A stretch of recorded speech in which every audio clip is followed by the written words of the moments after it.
தென்னாடுடைய சிவனே போற்றி, எந்நாட்டவர்க்கும் இறைவா போற்றி.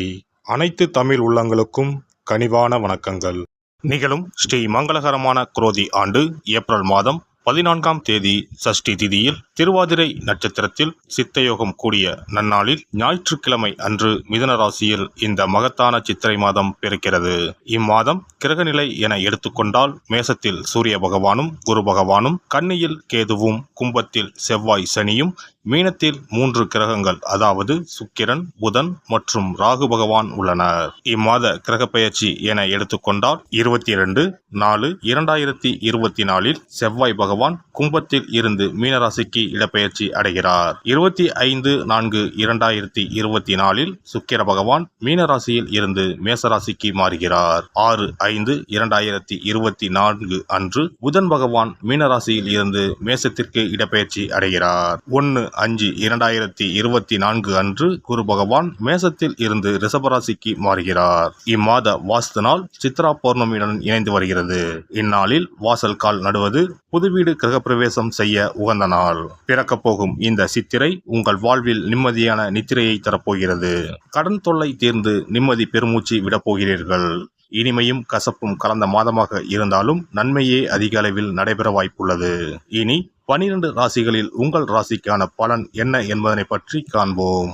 நடக்காது என்று எதையும் நினைக்காமல் எல்லாவற்றையும் செய்ய வேண்டும் என்ற துடிப்புடைய மேசராசி அன்பர்களே, இந்த மாதம் எதையும் ஒரு முறைக்கு பல முறை ஆலோசித்து செய்வது நல்லது. மனம் நிலை கொள்ளாமல் ஏதாவது சிந்தித்துக் கொண்டே இருக்கும். புதிய முயற்சிகளை தள்ளி போடுவது நல்லது. குருவால் பணவரத்து அதிகரிக்கும், உடல் ஆரோக்கியம் பெறும். தொழில் வியாபாரத்தில் எதிர்பார்த்த லாபம் வரும். தேவையான சரக்குகள் கையிருப்பில் இருக்கும். புது நபர்கள் கூறும் வியாபாரம் தொடர்பான விஷயங்களில் முடிவுகள் போது கவனமாக இருப்பது நல்லது.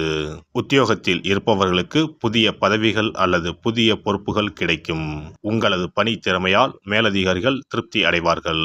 குடும்பத்தில் இருப்பவர்களுடன் கோபமாக பேசும் சூழ்நிலை ஏற்படும். கவனமாக இருப்பது நல்லது. மனைவி குழந்தைகளின் உடல் நலத்தில் கவனம் தேவை. சிலருக்கு இடமாற்றம் உண்டாகலாம். வாகனங்களில் செல்லும் போது கவனம் தேவை. வயிறு தொடர்பான நோய் வந்து நீங்கும். பெண்களுக்கு சதா எதையாவது யோசித்துக் கொண்டே இருப்பீர்கள். எந்த காரியத்திலும் முடிவு எடுக்கும் முன்பு தீர ஆலோசிப்பது நல்லது.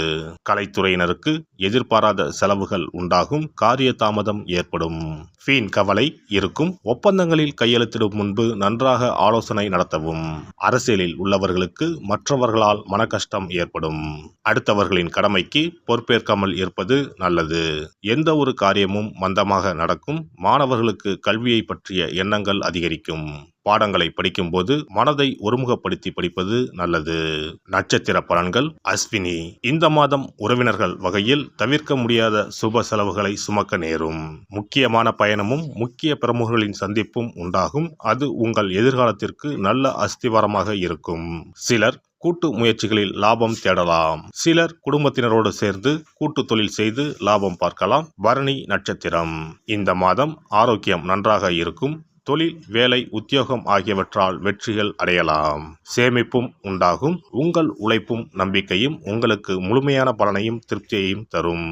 எதிர்ப்பும் இடையூறும் ஒருபுறம் இருந்தாலும் உங்களின் தன்னம்பிக்கையாலும் தைரியத்தாலும் அவற்றை போராடி எதிர்த்து நின்று வெற்றி கொள்வீர்கள். கார்த்திகை நட்சத்திரம். இந்த மாதம் கடமைகளை காப்பாற்றுவீர்கள். பொருளாதாரத்தில் பிரச்சனை இருக்காது என்றாலும் வைத்திய செலவும் அல்லது வீண் விரய செலவும் தவிர்க்க முடியாததாக இருக்கும். அதனால் சில சமயம் விரக்தி ஏற்படலாம். மனதில் ஆறுதலும் நம்பிக்கையும் உண்டாகும். தொழில், வியாபாரம், உத்தியோகத்தில் பிரச்சனைகள் இருக்காது. கந்த சஷ்டி விரதம் இருந்து முருகனை வணங்க பிரச்சனைகள் குறையும். மனதில் அமைதி உண்டாகும். சிறப்பு பரிகாரம். சித்ரா பௌர்ணமி அன்று செய்ய வேண்டிய வழிபாடு மற்றும் அதனால் ஏற்படும் பலன் என்ன என்பதனை பற்றி காண்போம். தமிழ் மாதங்களின் முதல் மாதம் சித்திரை மாதம். சித்திரை மாதம் பிறந்தாலே பல பண்டிகைகள் வரிசையாக வரும். அவற்றுள் ஒன்று சித்ரா பௌர்ணமி ஆகும். பௌர்ணமி என்றால் முழு நிலவு நாள், முழுமை பெற்ற நாள். ஒவ்வொரு மாதமும் பௌர்ணமி வரும் என்றாலும் சித்திரை மாதம் வரும் பௌர்ணமி சிறப்பு வாய்ந்தது. அன்றுதான் சித்ரா பௌர்ணமி என்று நாம் கொண்டாடுகிறோம். சித்ரா பௌர்ணமி அன்று சித்திரகுப்தன் வழிபாடு செய்வது மிகவும் சிறந்தது. சித்திரகுப்தன் யமதர்ம ராஜனின் கணக்காளர் ஆவார். அவர் நமது பாவ புண்ணிய கணக்குகளை ஏட்டில் எழுதி நாம் இறக்கும் தருவாயில் யமதர்மனிடம் அறிவிப்பார். வானவில்லான அவரது தாயின் பல வண்ணங்களை உணர்த்தும் பொருட்டுத்தான் சித்திரகுப்தருக்கு பல வண்ண துணியை சாத்துவார்கள். சித்திரகுப்தன் கேது என்ற கிரகத்திற்கு உரிய கடவுள்.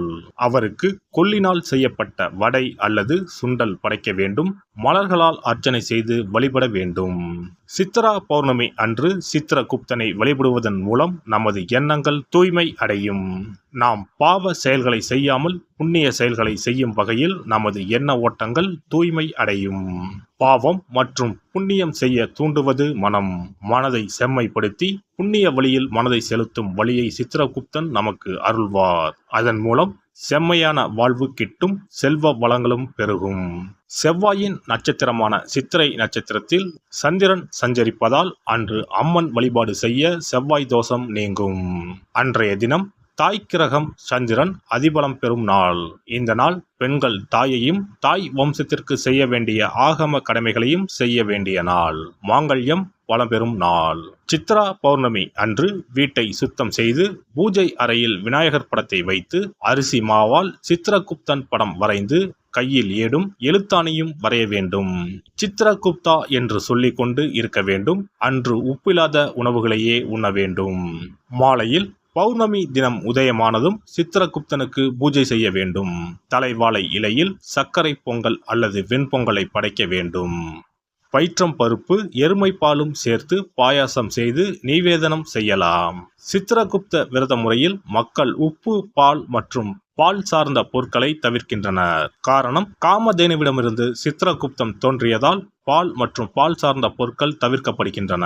படையலுடன் எல்லா காய்கறிகளும் சேர்த்து கூட்டு நிவேதனம் படைக்க வேண்டும். தொடர்ந்து தீபாராதனை காட்டி ஏழைகளுக்கு முடிந்த அளவு தானம் கொடுக்க வேண்டும். ஏழை மாணவர்களுக்கு பேனா, பென்சில், நோட், புத்தகங்கள் தானமாக கொடுக்கலாம். அன்னதானம் செய்வது மிகவும் சிறந்தது. இதன் மூலம் திருமண தடை நீங்கும், குழந்தை பாக்கியம் கிடைக்கும். முக்கியமாக நோட்டு புத்தகம், பேனா, பென்சில் முதலிய எழுத பயன்படும் பொருட்களை தானமாக வழங்கினால் நமது வாழ்வு சிறக்கும் என்பது நம்பிக்கை.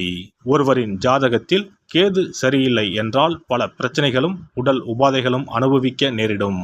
அதனால்தான் ஜோதிட சாஸ்திரம் ராகுவை போல் கொடுப்பார் இல்லை, கேதுவை போல் கெடுப்பார் இல்லை என்கிறது.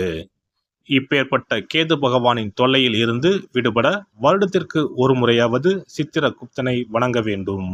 எல்லாம் வல்ல இறையருளால் நீங்களும் உங்கள் அன்பு குடும்பமும் உடல் நலம், நீலாயுள், நிறை செல்வம், உயர் புகழ், மெய்ஞானம் ஓங்கி வாழ்க வளமுடன். இந்த வீடியோ பதிவு உங்களுக்கு பிடித்திருந்தால் லைக் பண்ணுங்க, கமெண்ட் பண்ணுங்க, ஷேர் பண்ணுங்க. மறக்காம சப்ஸ்கிரைப் பண்ணுங்க. பக்கத்துல இருக்கிற பெல் பட்டனை கிளிக் பண்ணுங்க. நன்றி, வணக்கம். ஓம் நமச்சிவாய. சிவாய நம.